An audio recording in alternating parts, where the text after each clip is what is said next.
চলে আসলাম ভিউয়ার্স, দুই শালিক ধারাবাহিক নাটকের নতুন আপডেট নিয়ে। দেবা ছাতাবাড়ির সকল ছাতা উদ্ধার করে ছাতাবাড়িতে পৌঁছে দেয়, আর পেয়ারকে সব নোংরা পেলান গৌরবকে বললে গৌরব ভীষণভাবে রেগে যায়। ছাতাবাড়ির সকল ছাতা চুরি করে পেয়ারকে লোক চুরি করে নিয়ে যাওয়ার সময় দেবা গাড়ি থামিয়ে বলে, গাড়ির মধ্যে কি আছে আমাদের দেখিয়ে দাও।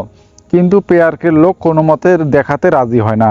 তখনই দেবার গুন্ডাগুলোর সাথে ফাইট শুরু করে দেয়। আর তখনই আখি গাড়িতে গিয়ে দেখতে পায় ছাতাবাড়ির ছাতাগুলো।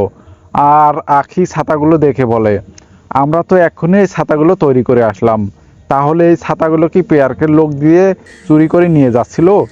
এই কথা শুনে আরও মারতে থাকে দেবা, আর বলে, তোরা কার কথায় এই ছাতাগুলো চুরি করেছিস? তখনই গুন্ডাগুলো বলে, আমরা পেয়ারকে স্যারের কথায় এই কাজগুলো করেছি। তারপর দেখা যায় দেবা ছাতাবাড়ির সকল ছাতা উদ্ধার করে ফিরিয়ে দেয়। তা এটা সবাই দেখে অবাক হয়ে যায়।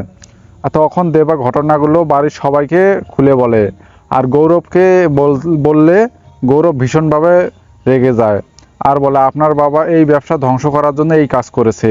এই কথা শুনে গৌরব আরও ভীষণভাবে রেগে যায়। হ্যাঁ বন্ধুরা, এরপর কি গৌরব তার বাবার 14 গোষ্ঠীর নাম ভুলে দেবে নাকি দেবে না? তোমরা কমেন্ট করে জানিয়ে দাও, এবং পরবর্তী আপডেট পেতে আমাদের চ্যানেলটি সাবস্ক্রাইব করে পাশে থাকুন এবং বেল আইকনটি অন করে সাথেই থাকুন।